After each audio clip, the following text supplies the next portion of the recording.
ఈ రోజు దేవుని యొక్క వాగ్దానము కీర్తనలు 146 కీర్తన 5వ వచనం. ఎవడు తన దేవుడైన యెహోవా మీద ఆశ పెట్టుకునో వాడు ధన్యుడు. దేవుడి వాక్యం నిలిచిందాక ఆమె. అవునండి, ఇక్కడ దేవుడు ధన్యత గురించి మనతో మాట్లాడుతున్నారు. ఎవరు ధన్యులు అని అంటే, ఎవరైతే తమ దేవుడైన యెహోవా మీద ఆశ పెట్టుకున్నో వారు ధన్యులు అంటండి. అవును, మన దేవుడు ఆశగల ప్రాణాన్ని తృప్తిపరిచే దేవుడు అండి.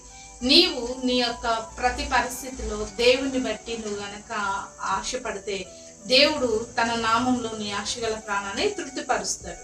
ఎవరైతే తన దేవుడైన యెహోవా నామములో మరి ఆశ పెట్టుకున్నో వాడు ధన్యుడు అని అంట.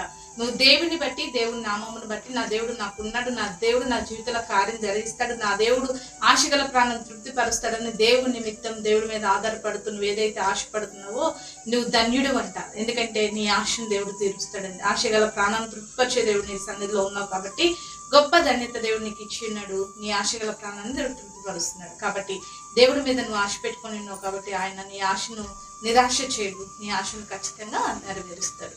మరి దేవుని సన్నిధిలో దేవుడి మీద ఆధారపడుతూ మన ఆశలను దేవుడికి అప్పగిస్తూ దేవుడు చేసే కార్యాలు పొందుకున్న అతీతిగా దేవుడు ఆశగల ప్రాణాన్ని తృప్తిపరిచి గొప్ప ధన్యతలోనికి నేను నడిపించును గాక. ఆమేన్. ప్రార్థన చేసుకుందామండి.